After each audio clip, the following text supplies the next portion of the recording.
Hello and welcome to First Issues Weekly, the compilation of the weekly comic review show First Issues Now. Every day you can check out the newest First Issues on First Issues Now, or weekly in a batch like this right here.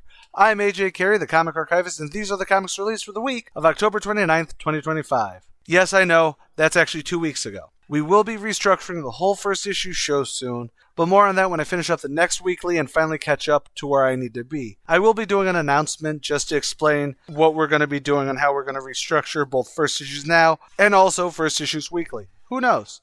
But enough about that, let's get into the comics. One of the worst things ever was that when I tried doing a quick run of First Issues last year, like restarting it, I only got 1 or 2 weeks out and then had to do a ton of other stuff, which buried that, and it's kind of why I'm 2 weeks behind today. But I missed in that time both the launch of the Ultimate Universe and the Absolute Universe. It's rough because they're both wicked awesome, but I don't get to talk about them because after First Issues on this show, I can't really do that. Now, I do at least get to gush about the big bulky Batboy Brucey and his secret to a muscle-maxed body. This is Absolute Batman Annual 2025, with 2 stories, so we'll cover the creative teams as they come. Solicit first, and then the gushing, because boy howdy. Some of the biggest names in comics take a turn in the Absolute Universe. Daniel Warren Johnson and James Herron tell tales from Absolute Batman's early days. How did Bruce acquire his Batmobile? And what was it like for black mass party animals when Batman first hit the scene? Well, I mean, the first question is pretty answered, kind of in the main story, which I didn't think has a name, but let's call it Batman Burns Down Neo-Nazis as any hero should, with the writing and art by Daniel Warren Johnson, colors by Mike Spicer, with letters by Clayton Cowles. Now, the basic plot for this is fairly simple. Bruce gets beaten up while he's out of the city, and is knee-deep in Fuck Your Cousin County, and then goes after a bunch of racist assholes when they're gonna go after a tent town. Of course, this attitude that Batman would be against racists and neo-Nazis had a few selective writers like Chuck Dixon really upset to the point where he made a full grifter tantrum on Twitter because that's all he has left. Imagine a dude that even wrote Batman for a while, being against fascists and racists, needing to say that Batman would actually hate protesters and love the Gestapo. We're all aware that it's willful ignorance so that he can keep his Blaze-adjacent right-winger writing gigs, right? You know, the big one that he did where he got to write a gimp-suit horse-headed vigilante that makes Badger look subtle. Anyways, the actual story is great on this because it showcases that Thomas Wayne doesn't know how to fix the world, but he will always try. While Bruce, in his adult life, is going his hardest to beat the world back into shape. That's also counterpointed with a great look at a priest showing that violence isn't the answer. Not that he knows the real answer, or even that he goes, God is the real answer, but he knows that beating the shit out of people isn't. I'd also counter that maybe the flamethrower is a bit much, but Batman defending those who can't defend themselves is very godly, very good, and very Batman. I've read Goddessy. I know Jesus throws hands. Okay, but legitimately, it is a fantastic story that is both a simple feel-good story of neo-Nazis and corrupt law enforcement being plowed by a giant Tonka truck and a flamethrower, but it also does go for the additional weight of what the air-quote right way to handle it without ever making an excuse for the bigots. At the point when you're ready to massacre people, you know what you're doing. Then there's Sanctuary, with James Herron as writer and artist, Dave Stewart as colorist, and you'll never guess that Clayton Cowles was the letterer. He's always a letterer. There's like 4 letterers that Marvel and DC use, I swear to God. All of them are under the VC's. Anyways, this is definitely a lighter story. I use air quotes there because we get big buff beefcake bats bashing Black Mask crew. It's also a very simple and fun, let's watch Batman beat up some weirdos. But there is this minor arc about family bonds or something in there. Read it for yourself. It feels like that's what it was meant to be, but I couldn't hear it over the heavy bat metal playing in the background as he beats people up. It's nice still. Overall, I absolutely love this. There's a very distinct feel that both men bring for their respective stories that make it feel, well, a lot more indie than one of the DC's most lauded books over the last year would deem it to be, but it really gives the vibe of the chaos and absurdity of some situations that make it all worth it. And of course, the cover story pissed off the right people that, frankly, I could see this becoming something on par with Superman Smashes the Klan in a few years, but it is definitely making them cry now, which is always a plus. My verdict for the feel-good comic of the week is clearly collect it. Collect it means that Well, technically it's an annual. You should have the main Absolute Batman series on your pull list, both digitally and physically. Yes, these are amazing to read on the page, as well as getting all the back issues if you haven't had any. This is one of the most popular comics right now for a reason. And don't forget to definitely get all of the variant covers for this, because why not? Now let's go and see if Superman can have a cool special to ride this DC high on. I mean, over at Marvel they've been doing black and white and red comics, so naturally DC has to one-up them by adding the color blue. Although I can't believe that they'd omit Superman's yellow highlights for the color pool. Oh, and yes, this is actually a special based on the 2021 Superman Red and Blue series, although I have no idea why other than the name. I don't know if this is actually a tie-in or they just like the naming. But let's find out in Superman Red and Blue 2025 Special, with 4 separate parts and 4 separate creative teams, so we will get to those when we get to those. And we'll start with that now. The first story is Priceless, written by Paul Dini, art by Mirka Adolfo, colors by Arif Prianto, with letters by Ariana Mar. So, Superman is in deep space needing to mine some special crystals to get Kara out of space jail. It's actually a lot better than the premise that I just said, although I'm now worried to high hell that Supergirl's entire character is going to be boiled down to irresponsible, drunk, and reckless. I mean, they do kind of subvert that with her actually having taken the blame for the stampede that got her in jail because that was caused by Krypto. But at the same time, she breaks out of jail to help Clark pay off her fines, so it's like a bit of a wash, you know what I mean? Still good, I enjoyed it, but it just has me slightly worried. Then there's All the Time in the World, written, illustrated, and lettered by Michael Walsh. Ooh, a story that shows the daily life of Superman and how stressful and time-consuming it is. Honestly, I want to be snarky about it because I've seen that story so many times, but honestly, because I've seen so many bad versions of this type of story, this is really, really good. It is simple. It has all the weight of every sort of Superman you can think of, ranging from a Boy Scout signing a kid's cast, to fighting a robot in space, to just sitting quietly next to someone as they pass. It is really great, especially the art style on this one. Really love it. After that, though, we have Out of the Ordinary, written by Dan Abnett, art by Caitlin Yardsky, colors by Alex Gamaris, with letters by Clayton Cowles. I'm split on this one. The basic plot is Superman is having an interview with a random reporter from a small town he just saved. That's it. It's literally just sitting down and having Dan Abnett explain via Superman's own words his take on Superman. Now, this isn't the first time, nor will it be the last that a writer does this. As a story, though, I think a short story that is just this scene can only ever be just okay. But then again, Abnett and I do share very similar views on Superman, so it isn't bad, and I kind of agree with how it goes. It's 10 pages of, now let me tell you how normal I am, and how Superman is my secret identity, and isn't the real me, sort of thing that just, it's not bad. It's just kind of there, especially in the last two. Like, this isn't bad, and with the other two stories, this definitely feels off-kilter, because it almost feels like Dan Abnett wanted to make a Superboy book, like Clark Kent classic, Yesterday, This is Superman, sort of book, and this would have actually fit really well as a scene in a much larger story. Here, it's an okay scene. Finally, there's Red Letter Days, written by Rainbow Rowell, art by Cian Tormey, colors by Romulo Fajardo Jr., with letters by Dave Sharp. Lois and Clark spend their anniversary having a fantastic night getting to break the story about Metropolis potentially hosting the Olympics, even if Clark doesn't know that this is his anniversary day. This may actually be my favorite in this because it shows the dynamic of Lois living and being partners with someone like Superman without having her be a secondary character, while also still being able to show her own victories and how they are with their time together. It is honestly just great. And I even like that John gets a cameo in here where he calls his mom to be like, "Happy anniversary, Mom." Dad's not going to be there, is he? I didn't think so. It's honestly just all nice. Overall, all 4 of these stories are really good, and they really should be. Everyone who wrote something for this has been at least nominated for an Eisner.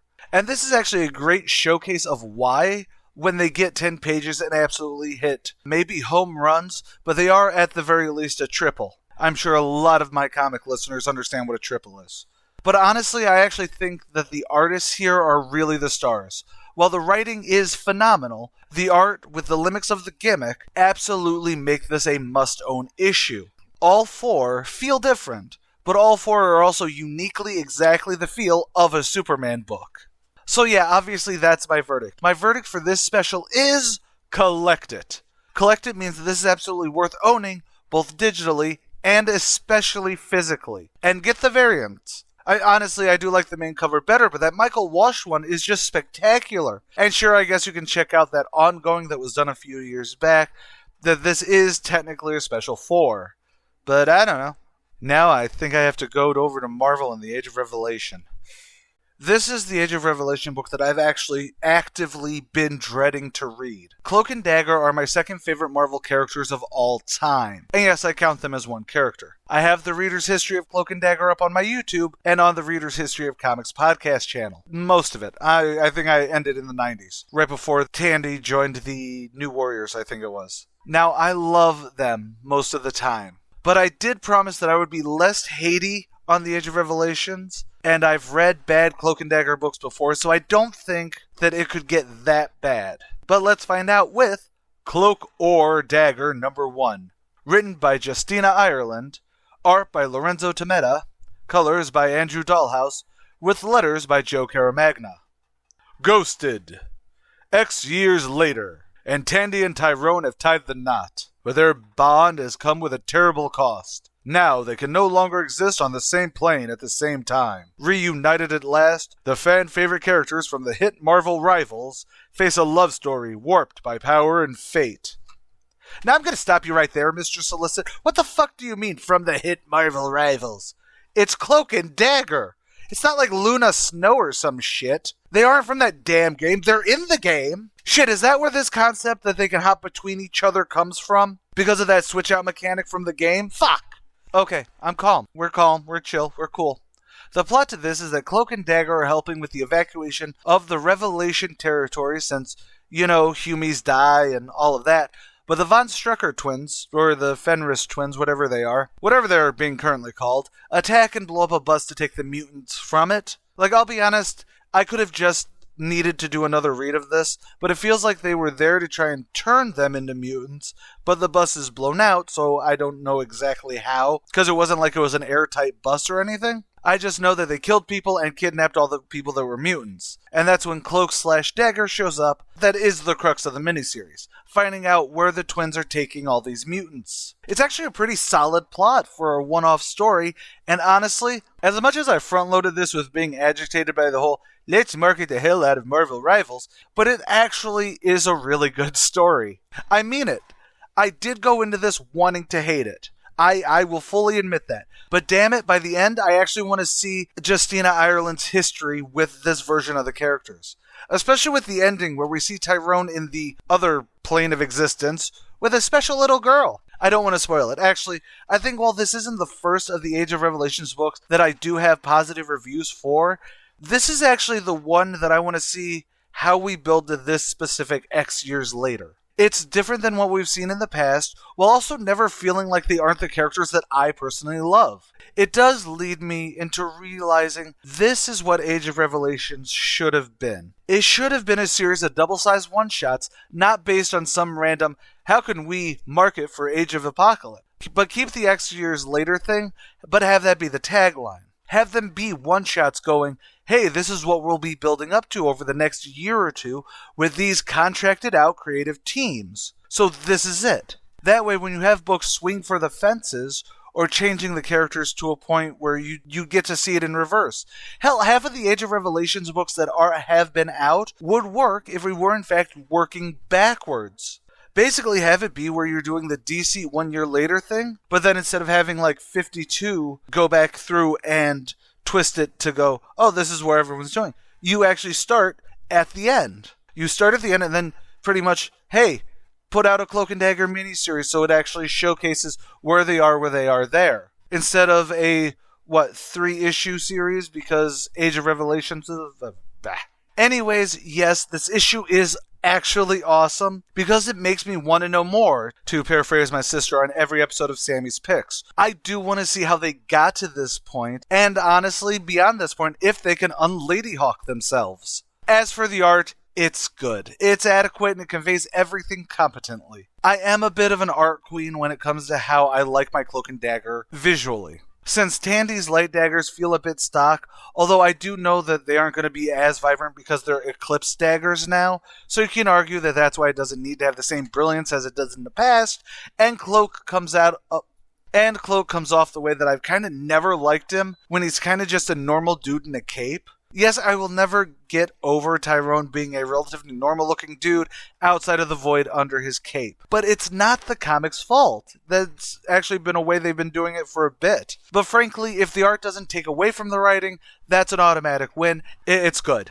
So naturally that my verdict is going to be a smidge biased, because honestly, even if this was terrible, I'd have it on my pull list. It would be on the collect it pile. However, for my official stance, I definitely think, at the very least, this is absolutely worthy of a buy it. Buy it means that you should honestly buy it. Shocking, I know. I mean, add it to your pull list, either digitally or physically. But I suggest physically, since there's a lot of really nice variant covers to go for this. Although, like most variants, the majority are just Tandy standing there in various art styles. But they're nice looking, so you get what you get. That was actually quite nice. I'm wondering if the other Age of Revelation books are going to make me feel that way. Like I keep saying every time I cover an AOR book, I don't look into these before I read them. I only see the cover, so Ms. Marvel's right there on the front of the book, and a book called Expats. I can't tell if that means that Kamala is working against Revelation or working for him against the US government, which does still seem to exist. I mean, it is only the East Coast that became the Revelation territories, which I also don't get since it only seems to be one territory as it's owned by Revelation. No, that's not me complaining, I'm just observing. Anyways, let's check out Expatriate X-Men #1. Written by Eve L. Ewing, art by Francesco Mortarino, colors by Raul Angulo, with letters by Ariana Marr. United by war! X years later. Like the fallen and reassembled United States, the new team of Ms. Marvel, Bronze, Melee, and Rift rise. They have seized control of the Mississippi River waters that divide mutant kind from the rest of humanity. Feared and powerful, their guerrilla tactics keep them in control, until a high-staked mission to extract a valuable asset threatened to tear them apart. Can they hold together when everything's on the line? You know, it'd be really great if Marvel knew exactly what was going on in this world before telling everyone they had contracts with to write something for the damn thing. The short plot is that, yes, Ms. Marvel and her crew break out a dude from a prison for Mystique, and there's some random character drama, but none of it really reads well. Honestly, this feels so disconnected from anything else because it tries to be like, yeah, Ms. Marvel's Expatriate X-Men are just being the buffer between the evil flat scans and the mutant utopia. But once again, the setting is dystopic, with the flotilla looking more like it wants to be in the Heart of Darkness 1950s adventure than on the Mississippi. And this is only a couple years down the road. And frankly, the characters also seem fairly off. Well, Ms. Marvel seems off, but I don't really think Marvel knows how to use her since the shit the Inhumans failed, make her a mutie, flip to the character. Although I will say that her solo book written by Vanali was really good. But she's at least been usable in how she is as a person, and this ain't it, Chief. Maybe it's the fact that this decided to call itself an X-Men book when it absolutely is unrelated to any of the other X-Men books. Hell, calling it the Expatriates with an X dash instead of the EX could have actually worked also. Or something that makes it feel like something. A lot of nothing happens in this, and it even decides that it is so much meh that we need a, well, what if Melee betrays them? As if the White Norse of this issue would be better with it. Maybe if this didn't spend the first half dealing with the breakout, and then jumping over to the flotilla, which was just dialogue, maybe that'd have done something since the action isn't that riveting, and the heavy dialogue back half doesn't really have any hit to it, or setup to it that it wants to. The art is not bad, though. I think it is too muddy in the front half that it feels like no one on the creative side was firing on any cylinders. But it doesn't look bad, it just looks stock or kind of rushed. Although I do dig the look and idea of the flotilla, I can't wait until something actually visually striking happens to it, other than a quick establishing shot that was actually partially covered with dialogue balloons, if I remember the issue correctly. My verdict on this is simple, and I'll be honest, I had a lot more complaints that I could have gone for here, because there's a potential here. It feels like there is potential, but it feels like it was hella underdeveloped. However, I seem to be in the minority of this, since League of Comic Geeks has a good score, and some other general sites seem to be saying that it's one of the best books out. So I'm going to say that this is the only verdict that I can give it, while also being unbiased. Read it.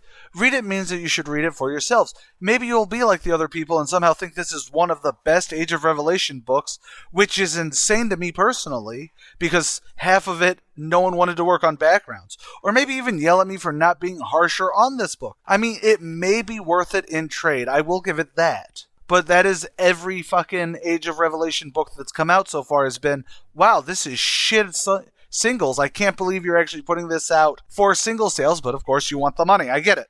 Okay, next Age of Revelation comic, please. Look, I'll stand by my lukewarm reception that I'm having for Age of Revelation. But I mean, it is Tim Seeley. Even at his worst, he's still one of the most entertaining writers, and frankly, with how AOR has been, Deadpool can be anything that works for the story, so there is very little holding this back from being at least a fun read. I'm tough but fair as we dip into Undeadpool #1. Written by Tim Seeley, art by Carlos Magno, colors by Guru EFX, with letters by Joe Sabino. The merc with the mutated mouth hungers. X years later, and the virus ravaging the Revelation territories has finally made Wade Wilson into what he's always wanted to be, a mutant.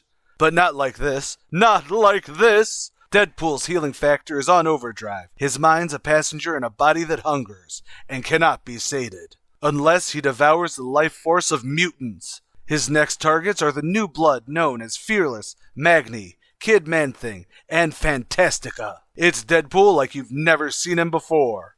Okay, maybe I've read too many Tim Seeley books because this is just one of his slasher books again, but with Deadpool as Jason and letting his intrusive thoughts be the narrator. Now, does that mean that people who want an air-quote Deadpool book would like this? Possibly? I mean, the narration is still very Deadpool, even though the first 2/3 of the book follow the people named in the solicit, and we get to see them killed off one by one, with the ending being a major twist where Deadpool kinda comes back from his zombieism just to be like, I'll get to where you want to go. And then an extra twisty twist with Cable wanting to create a new X-Force. And boy does he look extra techno-organic. I mean, maybe I'm overthinking this, but calling himself Self-Cable gives me Warlock vibes, and now I just miss Warlock. As for the art, it is pretty good. Again, digging into my pool of indie horror comics, I think that the art style really reflects more the slasher tone, with darker coloring and a smidge of rougher line work. It works for the story being told, and I think Kid Man-Thing really is the main thing that stretches the art to being more than just good but stock. And I will also like to personally say, I think people on League of Comic Geeks and on other sites are actually kind of being too harsh on this because they wanted something that was more action explodey. So my verdict for this comic is, at the very least, read it. Read it means that, yeah, you should definitely read it for yourselves to decide. Again, if you're going in wanting a merc with a mouth explodey book, it may not work for you. But I still think it's very Deadpool, or at the very least decent enough for a famed Deadpool hater for me to say it's not bad. So take that for what it is. Do we really need an Avengers book in all of this? It's already scattershot. And don't get me wrong, I love me some Dani. She is my favorite New Mutant. She has always been. But Dani deserved better than this. Cannibal deserved better than this. Hell, I think everyone in this deserves better than this. Sort of, how can we shove some Avengers into this non-event event? And honestly, I don't think they can. But maybe I'm wrong. I'm hoping I'm wrong. Let's pray that I'm wrong with X-Vengers #1. Written by Jason Liu, pencils by Sergio Davila, inks by Aure Jimenez, colors by Rain Barreto, with letters by Joe Sabino. Solicit first. Earth's mightiest, hated and feared.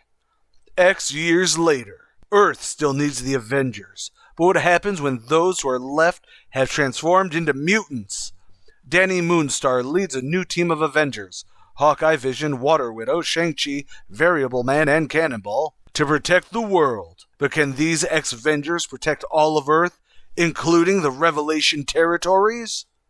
Man, this comic would have actually been really good if we knew anything about what was actually fucking going on. So the plot begins with them at the inauguration of a Steve Rogers Captain America memorial thing. Everyone in the Avengers is a mutant now, with Black Widow having water power, Shang-Chi being stone.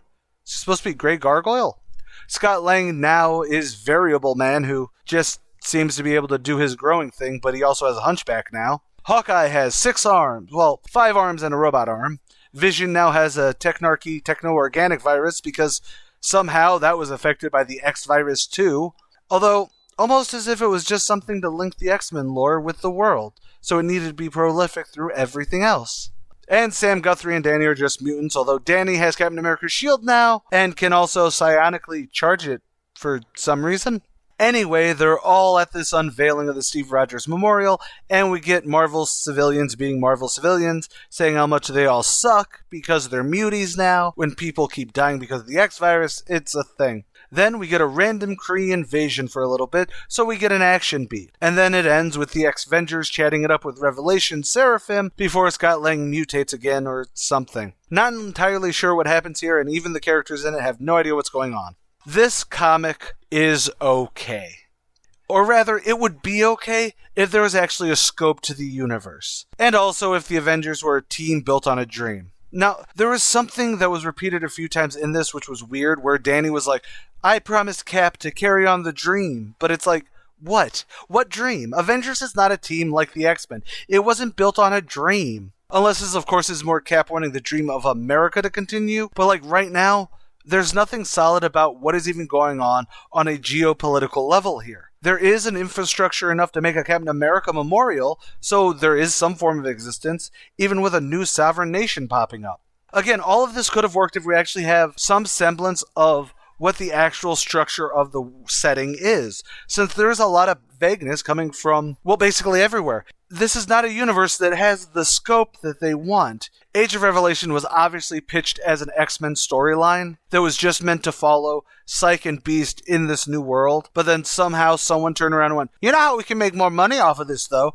We call it Age of Revelation and hinted that it's going to be like Age of Apocalypse, and then we completely do unrelated everything that won't be readable unless it's a trade.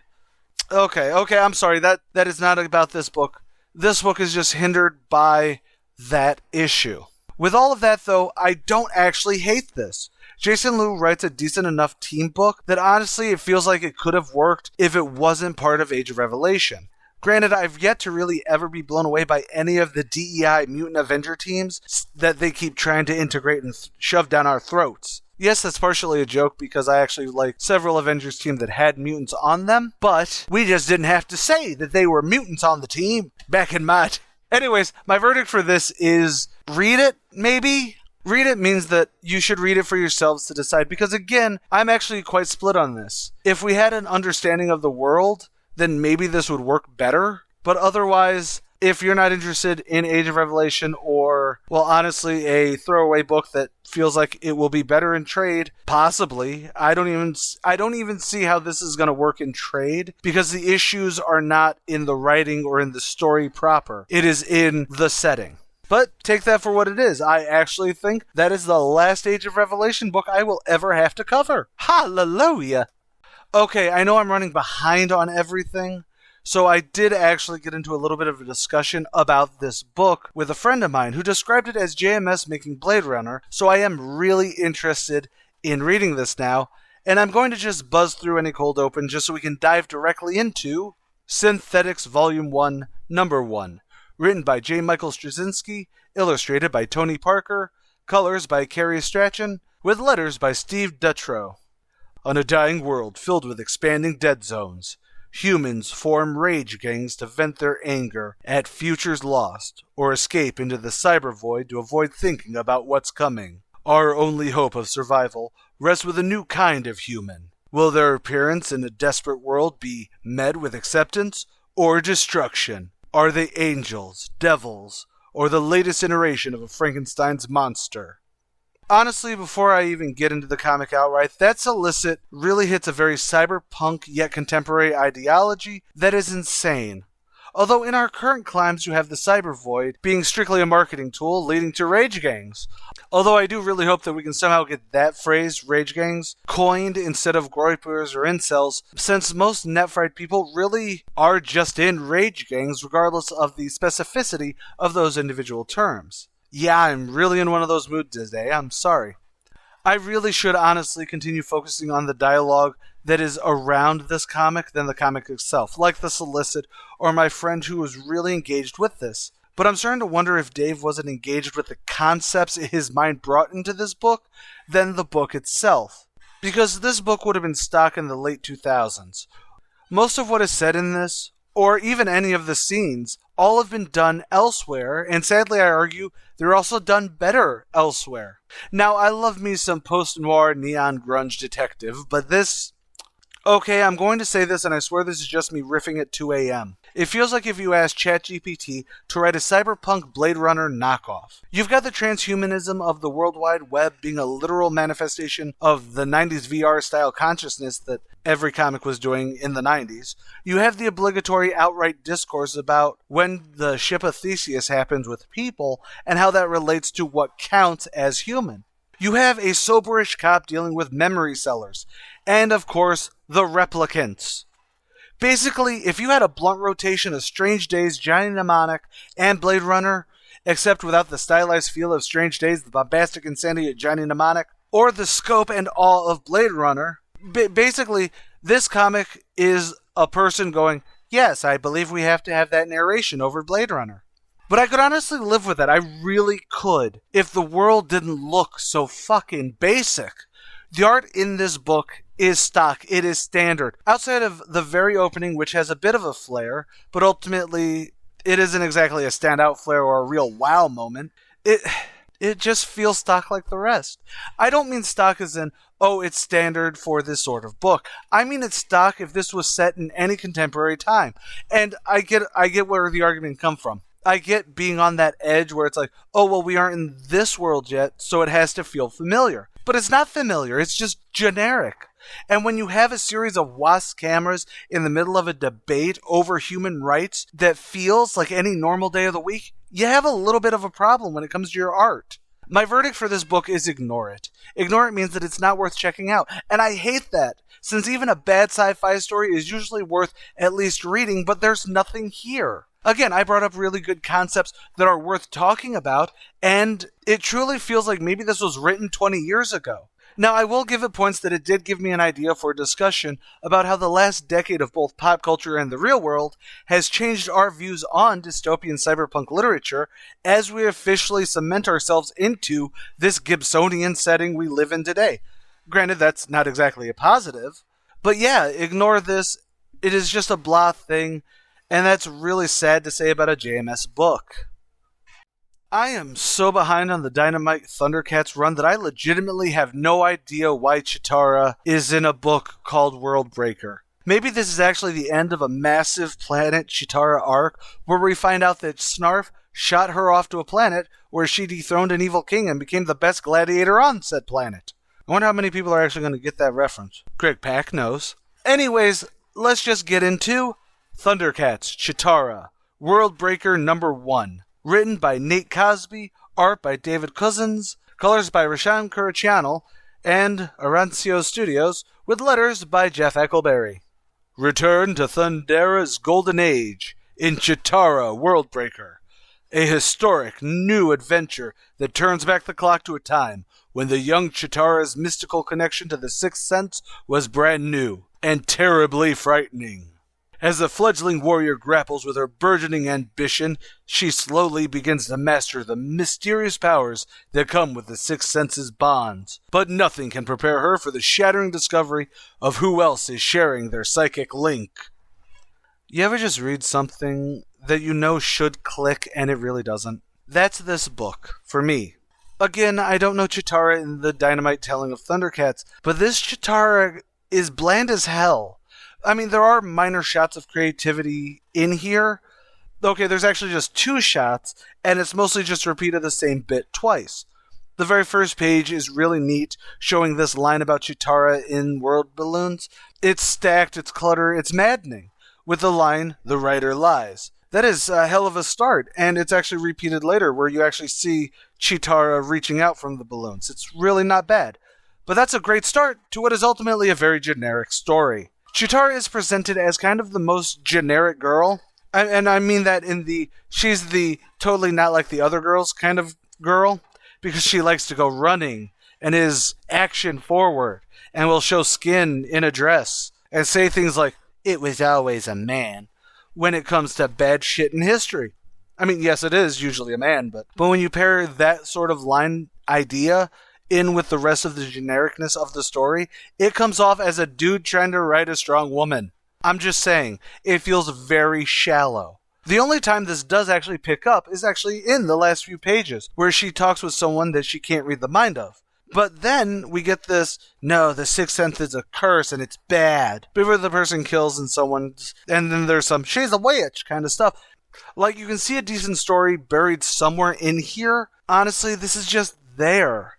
That even when there should be some great, wow, Cheetara's a psychic and meets someone that she can't read the mind of, that should be good, but it's so quick. Granted, I will say that's actually the only story beat in this that I think works really well, because when she meets this person she can't read the mind of, she tries getting off questions, but this waitress, I'm not spoiling it, it doesn't need to be spoiled, talks over her so she can't ask the question of why can't I read your mind. So then a couple pages later, she tries asking her again, and instead Cheetara just yells at her in the middle of this party. It's not that is a nice little scene. But it is a frustrating show that there is something here, but the execution isn't.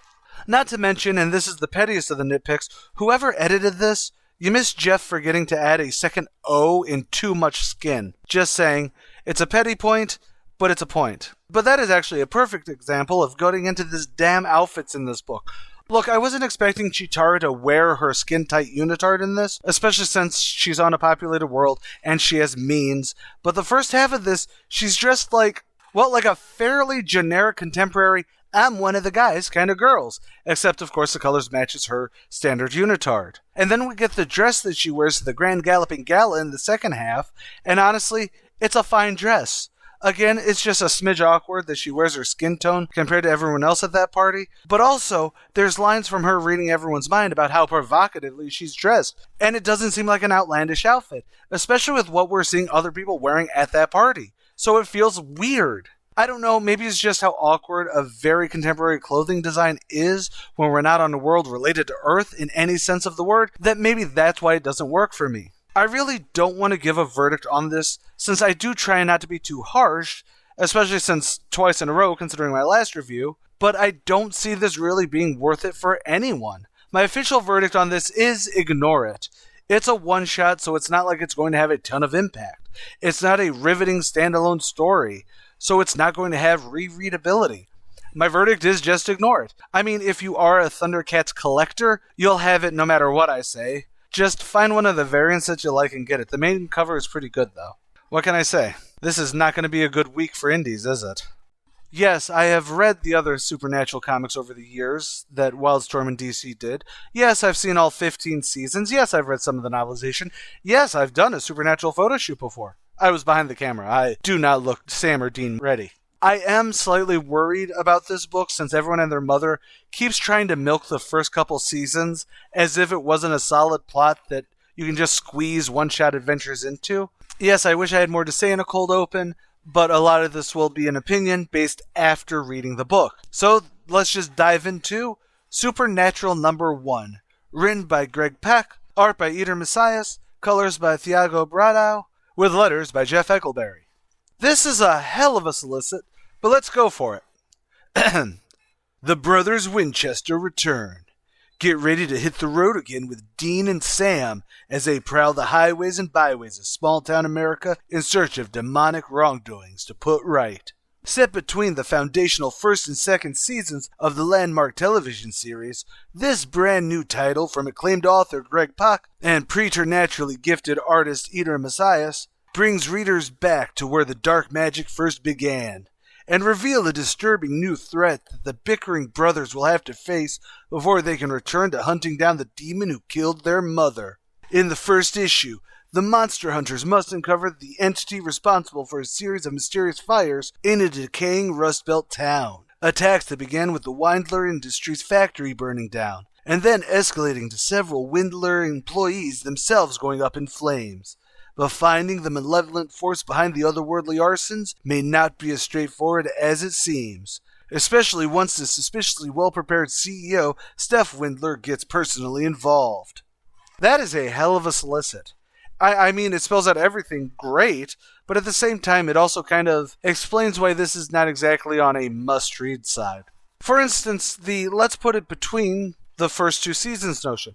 The first 3 or so seasons especially are fairly tight when it came to the character story being told, when to track the yellow-eyed demon, and then just having some monsters of the week scattered throughout. In a vacuum, it's very easy to think of this as they'll get to it when they get to it. Most of those early episodes generally were steps towards the plot or steps with the characters. It's a pretty simple breakdown level on that, is that when it comes to character growth, you can't put the toothpaste back in the tube. Sam having dreams about Jess in this loses any weight when we know how it ends. Or where even Sam's arc in this bit ends is a great example. We know where it's going to happen, so it's more regurgitation and redundancy that is not going to be great reading the characters if it feels that way. But then on the plot side, there's a relative urgency to those first seasons that again only really stopped to flesh out these brand new characters that we don't have any understanding of who they are.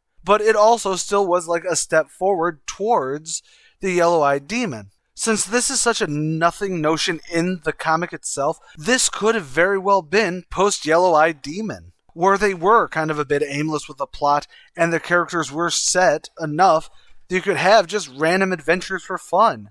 Also, I think having a standard 2000s indie comic art style is not exactly something to call preternaturally gifted. Just saying. As for the issue itself, it's fairly generic, and the press of Windler Industries, I'm hoping means that this will at least be worth a trade buy, but I think all that's going to pile up to a bigger point. For Supernatural to work post-series, especially with that series finale, you either need to rewrite the ending, kind of pulling a Zenescope Charmed thing, or doing a Boom Studio-style remake of the entire franchise a la Buffy. But the issue there may be that it's not in the contract for the licensing, or just that they don't have faith that an ongoing would sell. Listen to me. Give someone a 12-issue contract and make a season 1 and go for the gold, instead of going for the might as well. Now, I'm legit wondering if Pack wrote this back when Wildstorm and DC had the license and just handed it in here. But my verdict for this is, unfortunately, as a fan of the show, yes, even the bad seasons, it's ignorable as it is right now. Ignore means it is not really worth engaging with.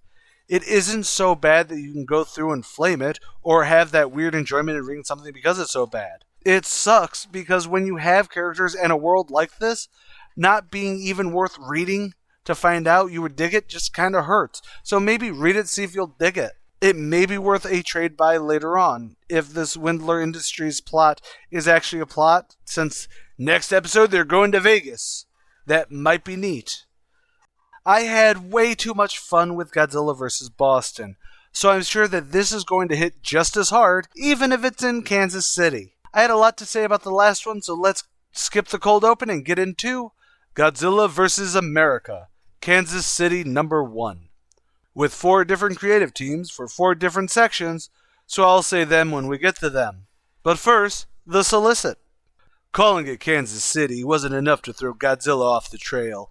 The king of the monsters know that it's really in Missouri, and it's on its way. You may have thought your city was too small to attract a kaiju. Well, you shouldn't have stuffed it so full of incredible comics creators. At this point, there's nothing left to do but enjoy it. So, join a star-studded group of Kansas City-based comic creators as Godzilla smashes the smallest city yet. The first fantastic story is Make a Mark, story and art by Buster Moody, flats by Ludwig Olimbo, with letters by Sandy Tanaka. We start with a couple of kids tagging Skreonk, and then Godzilla attacks the city, destroying landmarks as the taggers run away from Godzilla. Helicopters and all that remains, but all that remains in the rubble is their sick tag, bro. I wish I knew more about Kansas City so I could say something more like to what their youths are saying. Then there's Tornado Watch, with scripts and layouts by Freddie E. Williams II, finishing inks by Buster Moody, colors by Andrew Dahlhaus, with letters by Sandy Tanaka. Zillions! I love Zillions! Watch as Godzilla goes to destroy Kansas City, which is neat by itself, but apparently Kansas City's ley lines also create a dampening field and also absorb different bits of Godzilla's attack, so it creates a tornado that sends Godzilla away and destroys the Zillion ship. What the fuck? That's pretty big Ohio energy there, honestly. Then there's Local Flavor, which I don't think is in this, or it's part 1 of Lost in the Sauce, because honestly, this comic goes straight from Tornado Warning to Lost in the Sauce. I don't know.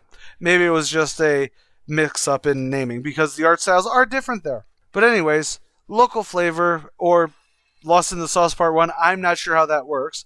Story is by Kyle Strahm and Jake Smith, written by Kyle Strahm, art by Jake Smith, colors by Valentina Pinto, with letters by Sandy Tanaka.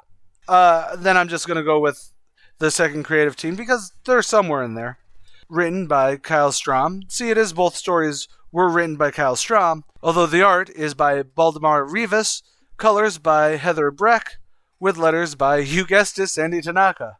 This is absolutely insanely thrilling to read, as we start with the Godzilla Film Festival to Godzilla fighting Hedoras made of sweet, sweet Kansas City barbecue sauce. That's literal sauce, not in the goated with the sauce way, although Godzilla does seem to be goated against the sauce. Ba-dum-bum. I'm fucking hilarious. But honestly, this is fantastically, bewilderingly fun of a story that includes Jaws references, goo-based selfies, and just the biggest fun in a book. And honestly, I would even argue this is the funnest read I've had in any of the Versus America's books I've read so far. Top tier props, my dudes. Overall, this is a book that I think is definitely more focused on being enjoyable for Kansas City people, not necessarily a general audience. But at no point does it feel unworthy of the great talent that is on display here. I love it, and I have nothing really more to say than my verdict. Which means my verdict is, buy it, with the option to collect it. Buy it means that you should absolutely have this in physical and digital, mostly physical though, because I will always support the physical buying of comics. And the option would be for collect it, because the Godzilla vs. America series of one-shots has literally been the best series of one-shots I've read ever. They have all been a hoot and a half at the very least, and you should have it all. I mean, you can wait for the omnibus that's going to have all of these, but that's going to be a thick fucking book. And honestly, having these individual thick boys with their special covers staring at you all the time, amazing.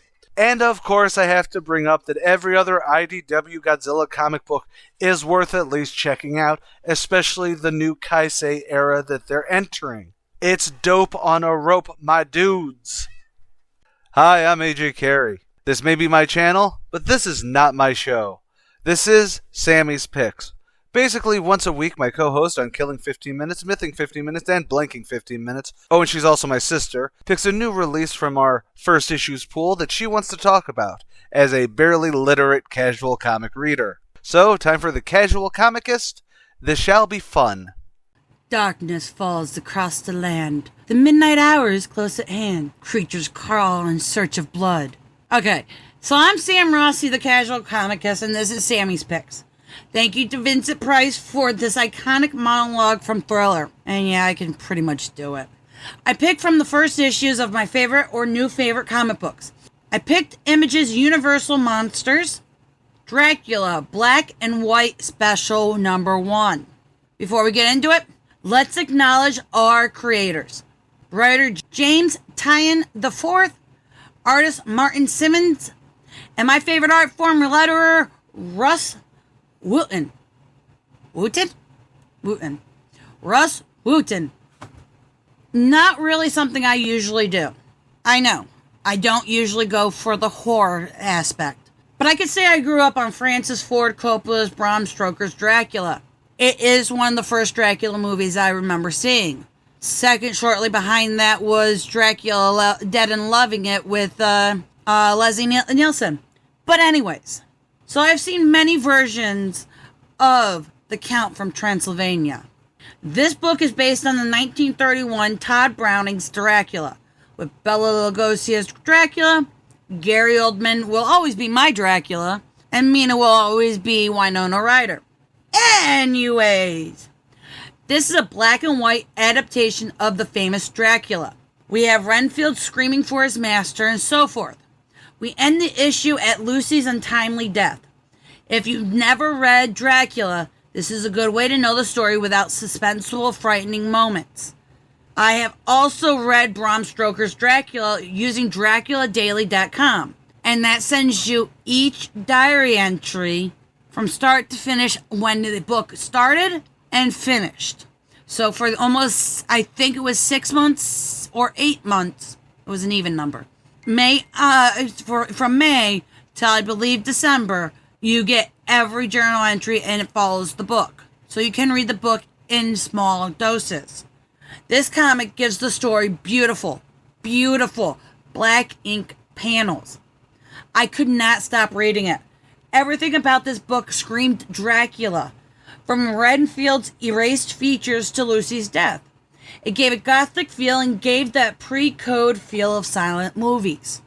And if you don't know what the code is, back in the 1920s, late 20s, I think, it's been a long time since I looked this up. This is before we had ratings and guidelines for films.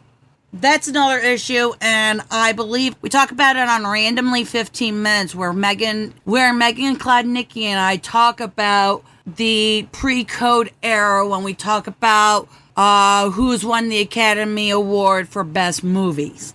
So that's something that you could be, if you want to learn a little bit more about the pre-code era, there's where you go. And I enjoyed this book immensely. It gives a fresh look at this classic movie monster. And Dracula is kind of a monster, but kind of not. He's a misunderstood guy. And I believe it is a must-read, as any other classic novel should be. If you want to have a PG version of this story, read the comic book. But I'm the casual comicist for a reason. What do you think? Let me know how great I am over at Carry On Productions on Facebook or at Carry On Prod on Twitter. I'm Sam Rossi. See you in the shadows, Inklings. Hello, friends, and welcome to Sammy's Picks. I'm Sam Rossi, the casual comicist, and this is where I review a few first issues of my favorites or new favorites comic books. And it is Dynamite's Disney Villains Maleficent Issue 1. I picked this to see if she turns into the second most awesomest dragon. And yes, I have a Maleficent dragon toy. I got it from a lot of Disney toys back when Nerd Resin was a thing.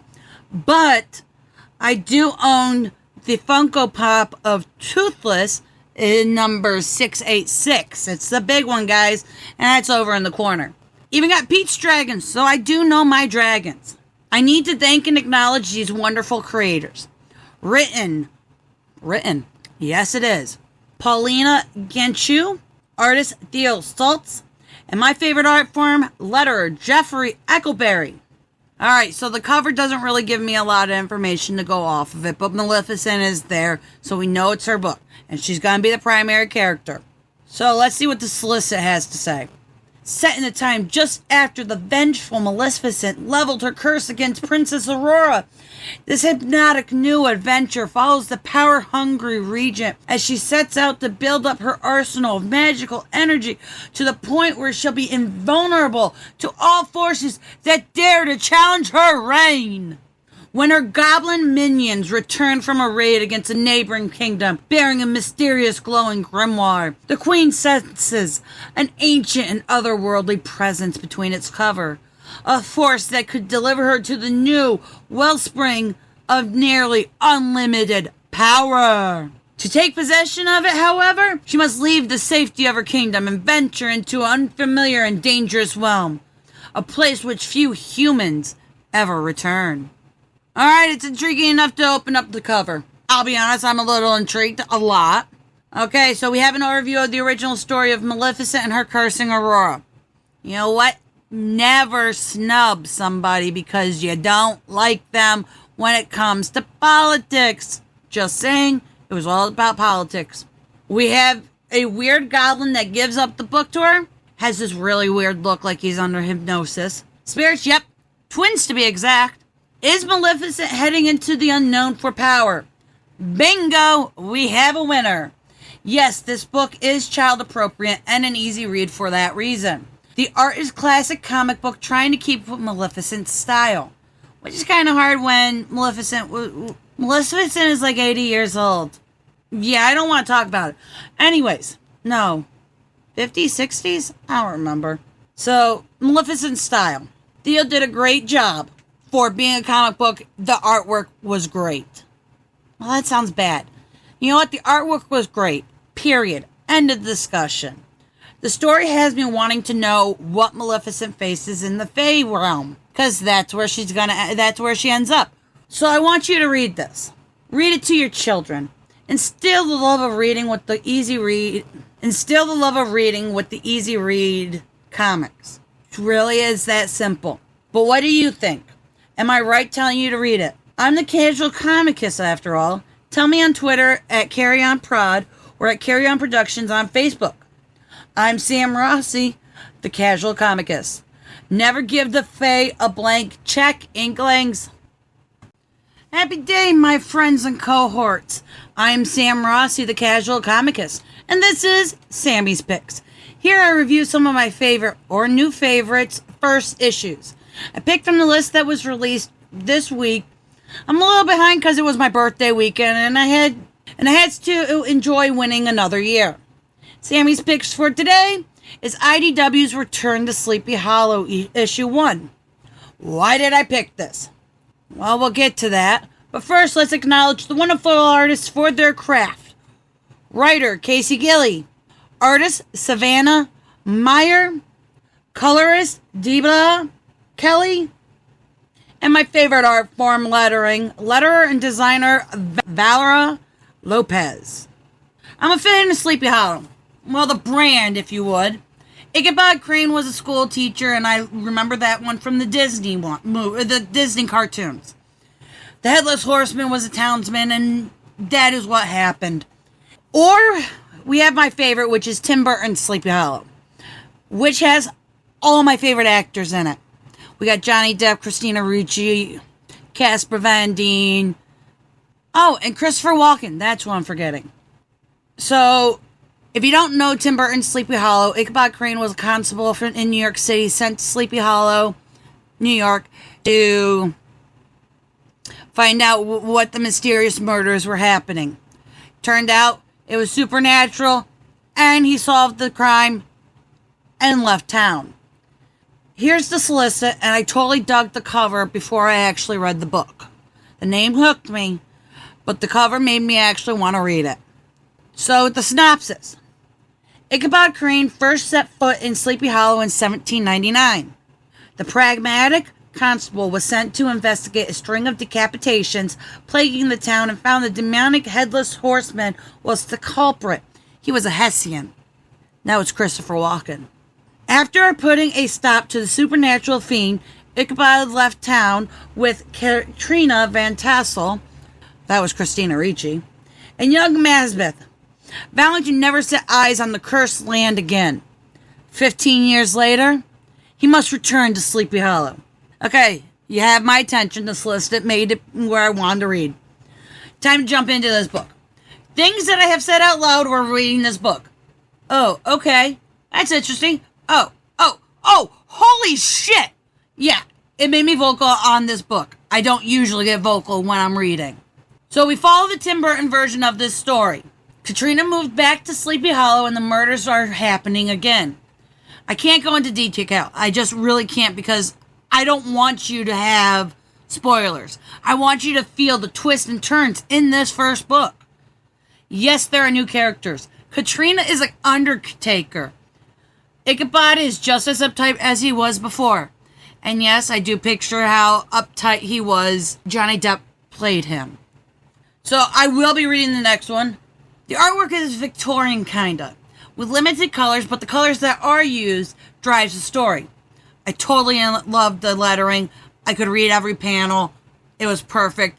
I might use that lettering to tattoo on my arm. So the story was perfect for me. I want you to read it and tell me what you think. I am the casual comicist for a reason. Hit me up on Facebook at CarryOn Productions or at CarryOnProd on Twitter. I'm Sam Rossi, the casual comicist. Stay haunting, Inklings. Hello and salutation, fellow Inklings. I am Sam Rossi, the casual comicist. This is my first issues review show.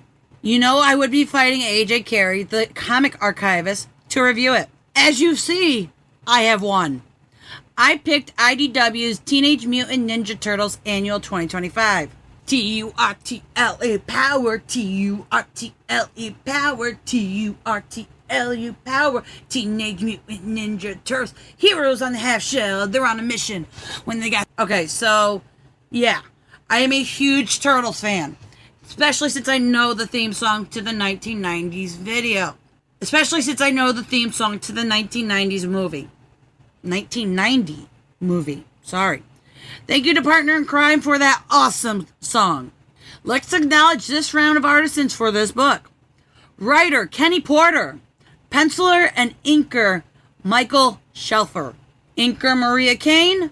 Colorist Rhonda Pattison. And my favorite art form, lettering, Darren Robinson. Alright, it's a Turtles book. You know I'm going to review it. So let's read the solicit so we know what's going on. After a year apart in a brutal war fought against D.A. Hale and his foot patrol, the 4 Teenage Mutant Ninja Turtles are back together and finally reforming their bonds. But there are shadows hanging over them for their year apart. And Donnie is still struggling to get back on his feet.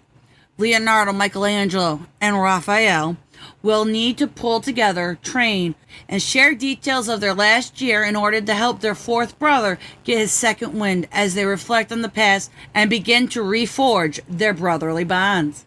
Okay, let's dig in. I dug Mikey's story about fighting a Japanese guardian. It was so Mikey, okay?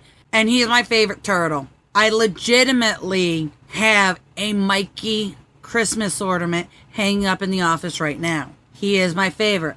AJ's favorite was Raphael. Raph was traveling the world. No, he wasn't. Raph was traveling the U.S. kicking ass with a dog named Pepperoni. I think it was a dog. But the thing was named Pepperoni, which I totally see happening while he thinks his brothers are gone. We spend most of the book hearing Leo's story. And I was tearing up, understanding how I would feel without AJ. He is my brother, and I would go rogue and kill every bad guy I found. The mission Leo was on was not one of vengeance, but righteousness. He feels like he let his brothers down, and the others comfort him afterwards, their bond strengthening again. And I dug it all. Legit, I dug it. Story is perfect. Artwork has that mix of old and new school. Each story was done in a different art style, picking the personality of each turtle up. Now, have I read anything about the Lost Year? No. Do I have any idea what the hell they're talking about? No. Was it a good book? Yes. I loved it. It held the same feeling as Last Rowan. And it made me feel something for the characters. And it's been a while since I actually could feel what the character was feeling. I'm not sure if that's a good thing. Yeah, it's a good thing. Lettering was on point. Classic Turtles. And I need you to read this. It's a good standalone, but you can read about the Lost Year while the brothers were apart. I enjoyed it. Let's chat about it at Carry On Production on Twitter or Carry On Productions on Facebook. I'm the casual comicist, Sam Rossi. See you in the sewers, Inklings. With all of that, though, maybe I'm wrong or I missed a comic worth talking about. Let me know on the YouTube video version of this, on whatever podcast platform you're listening on, or on social media at The Comic Archivist on Facebook, on Twitter at First Issues Now, and even on Blue Sky at AJC Does It All. I'm always open to being told how wrong I am about the current mainstream and indie books alike. Don't forget to like, share, follow, subscribe, and all the other stuff that I'm being told I need to say to keep this show going. Don't forget to check out the other Carry On Production podcasts, like Killing 15 Minutes, Mything 15 Minutes, and Blanking 15 Minutes. They're all great, I promise, in their own special ways. More than anything, though, remember, stay golden, Inklings.